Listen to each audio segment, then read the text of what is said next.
તમે અહીંયા શું કરવા આવ્યા? લાઈનો મારવા. તો તમે ગરબે રમવાના નથી?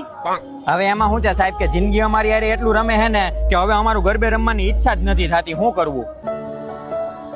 અચ્છા, તો તમે અંદર આવ્યા હે તો એન્ટ્રી પાસ લીધો હશે ને? ના ના, હવે અમે વંડી ઠેકીને આવ્યા, કોઈને કહેતા નહીં. આ પાટ કટ કરી નાખજો. અને હું તમને શું કહું, તમે અહીંયા કઈ રીતે આવ્યા? જો ભાઈ, હું તો ન્યૂઝ રિપોર્ટર છું, મારે ખરેખર પાસ લેવાનો હોય નહીં, તેમ છતાં હું પાસ લઈને આવ્યો. હું વાત કરો તો મને તમારા મોબાઈલ નંબર આપી દો ને જરાક. કેમ? એમાં હું મારા બે ભાઈબંધ એની કાયલ આવવાના છે અને એની પાસે પાસ નથી, તો એના નંબર હે ને હું તમને વોટ્સએપમાં નાખ દઉં તો તમે એને તમારા પાસમાં એન્ટ્રી અપાવી દેજો. એટલે તો તમારી પાસે પાસ લેવાના પૈસા નથી? નહીં, એટલે જ તો વંડી ઠેકીને આવ્યા હાઈ. સિક્યુરિટી અને બહાર કાઢ. આ અમારા ભેગો છે, અમારા ભેગો. અને તમે હલવું, ના, ના, તમે હલવું, અમારા ભેગો જ છે. અમે બધા